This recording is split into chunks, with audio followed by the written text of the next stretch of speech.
З 1 січня в Україні набирають чинності масштабні зміни, які торкнуться кожного без винятку, особливо пенсіонерів і людей 40+, сімей з дітьми та тих, хто живе на соціальні виплати. В цьому відео, друзі, я поясню простою мовою. Перше, наскільки підвищать пенсії. Друге, що буде з прожитковим мінімумом і соцвиплатами. Третє, чому зростуть ціни на комуналку та продукти, до речі. Кого торкнеться блокування банківських карт. Які нові виплати на дітей запроваджують.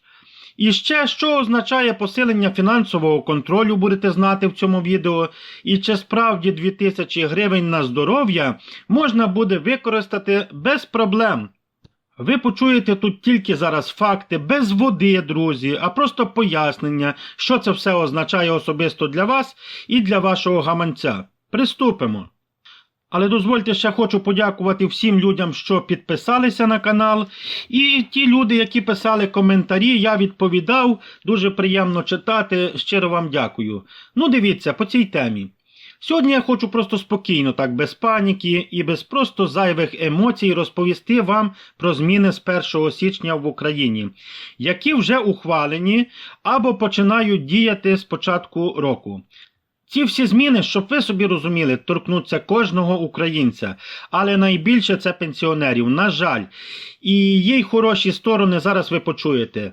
І будуть люди з інвалідністю це відчувати, сім'ї з дітьми, і зразу всі ті, хто живуть на соціальні виплати. І одразу вам скажу чесно, новин багато, є й хороші, але є й неприємні. А є такі, про які важко сказати, добре це чи погано. Тому я пропоную провести цей час у спокійних роздумах і просто в зрозумілому такому, вибачайте, форматі, щоб позитивна новина не ставала негативною новиною. Без прикрас, без політики, лише те, що реально вплине на ваше життя і гаманець. Перша тема, друзі, підвищення пенсій з 1 січня, що й до чого. Почнемо з найважливішого. Те, що цікавить мільйонів українців. Підвищення пенсій 2026 року. Офіційно затверджено. Те, що мінімальна пенсія в Україні зростає з 2361 гривні до 2595 гривень. Це ви вже знаєте. І є підвищення, воно становить, знаєте, таке 234 гривні. Також зростає і максимальна пенсія. З 23 610 гривень до 25 950 гривень. Тут є плюс 2340 гривень. Але коли я читаю такі, знаєте, цифри, 23 тисячі пенсії, 25, мені обідно за тих людей, що мають до 3 тисяч, до 4. Ви знаєте, це якось мені несправедливо. Хоча б такі люди повинні мати по 8-9 тисяч пенсії, а остальні 23-25 на здоров'я, я не проти. Але має бути збільшення суттєве для всіх, не тільки вищої категорії. Дивіться, так, це дійсно суми є космічні, але важливо зрозуміти, що це буде гарантоване підвищення, звичайно, і для багатьох пенсіонерів навіть 200-300 гривень це вже кілька упаковок ліків, частина комуналки або просто можливість не позичати гроші до кінця місяця. Це небагато, я зразу кажу, не пишіть коментарі мені погані, бо я розумію, що це небагато, друзі. Я просто тут інформацію вам даю публічну, щоб ви розуміли, про що йде мова. Я її не придумую собі від себе.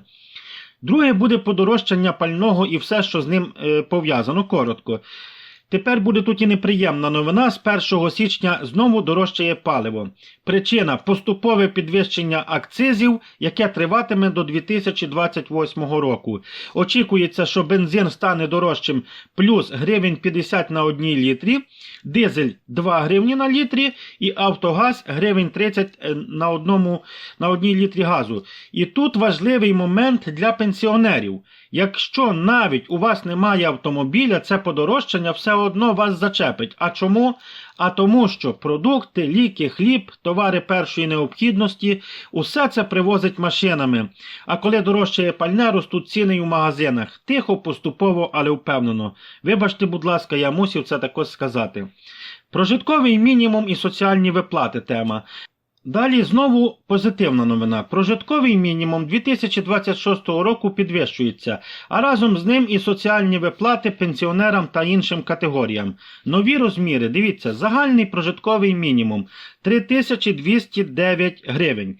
Для дітей до 6 років це 2817 гривень. Для дітей від 6 до 18 років 3512 гривень. Для працездатних осіб 3328 гривень. Для осіб, які втратили працездатність 2595 гривень. І тут не можу не звернути увагу на несправедливість. Саме для людей, які втратили працездатність, прожитковий мінімум найменший. Хоча саме ці люди частіше хворіють, витрачають більше часу на лікування і потребують догляду. І часу на лікування мається на увазі, і грошей. Але як би там не було, усі виплати прив'язані до прожиткового мінімуму. Автоматично зростуть. Посилення фінансового контролю. Тема коротко. Ще одна, така неприємна, але важлива зміна. Фінансовий контроль в Україні стає ще жорсткішим. З 1 січня нотаріуси зобов'язані передавати дані про купівлю квартир, будинків, земельних ділянок, автомобілів.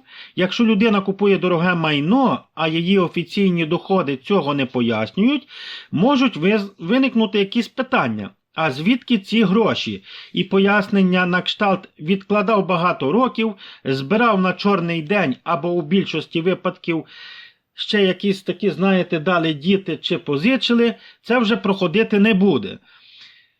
На це вже будуть звертати велику дуже увагу. Тепер ще тема така доплата за понаднормовий стаж. Я думаю, буде цікаво багатьом людям. Це добра новина для пенсіонерів із великим трудовим стажем. З 1 січня доплата за кожний рік понад норму зростає. Було 23 гривні 61 копійка, а стане 25 гривнів 95 копійок. Це максимальна доплата, і саме її отримує більшість пенсіонерів. Небагато, але все ж таки краще, ніж нічого. Але друзі, моя думка така, що повинно бути набагато більше. Будемо добивати справедливості з часом.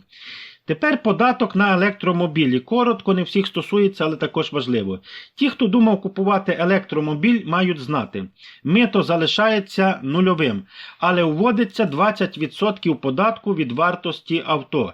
Тобто електрокари стануть дорожчими приблизно на 1/5 частину ціни. Це суттєво. Підвищення зарплат вчителям. Тема. З 1 січня вчителі отримають плюс 30% до зарплати. З 1 вересня ще плюс 20%. У підсумку плюс 50% буде на рік. Це важливо для всієї країни, адже освіта – це майбутнє наших дітей і онуків, від цього не втекти. І тепер про комунальні послуги ще це є болюча тема. Але мусимо її згадати, підвищення цін на комунальні послуги фактично вже закладене. Планується, слухайте уважно, електроенергія, передача плюс 7,2%, диспетчеризація – це плюс 11,2%, доставка газу до плюс 76%. Поки діє мораторій.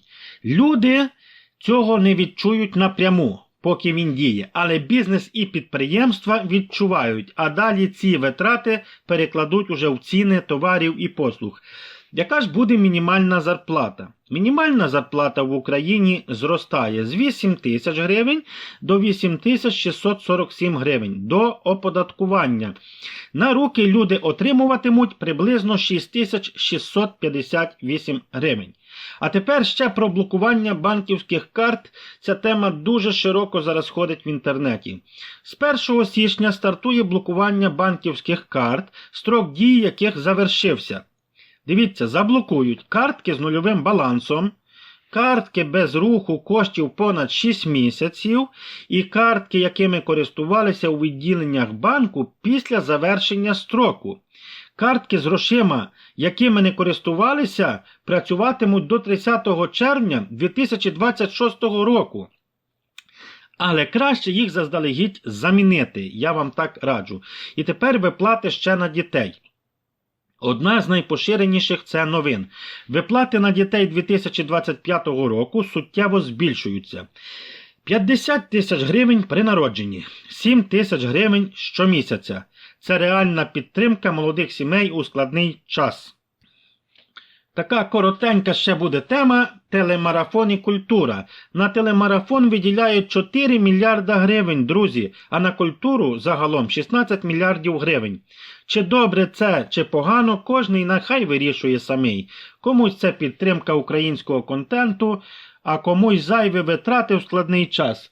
На мою думку, треба ці гроші віддавати на війну і на ЗСУ. Нехай би була наша перемога якнайшвидше. Але це є моя думка, особиста думки.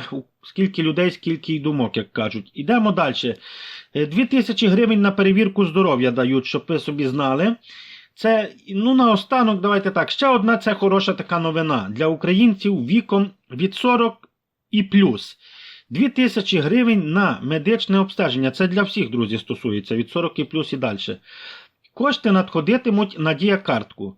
Витратити можна лише в клініках, учасниках програми цієї. Гроші не знімаються, а лише йдуть на здоров'я. А здоров'я, як відомо, за жодні гроші не купиш. Так всі говорять, так скажу і я. Ось такі зміни нас чекають з 1 січня, друзі. Бережіть себе, свої документи, свої гроші та своє здоров'я. І пам'ятайте, поінформований означає захищений. Я від щирого серця намагався вам надати корисну інформацію. Якщо вона була для вас корисною, я буду в тому дуже радий. А хто має бажання, хочу вас попросити, підтримайте це відео вподобайкою, щоб воно ширилося і каналу допомагало. І підпишіться також на канал, якщо бажаєте і далі слідкувати за тими новинами, які я буду надавати. А зараз хай вам щастить. Радий був тут з вами бути. На все добре, друзі.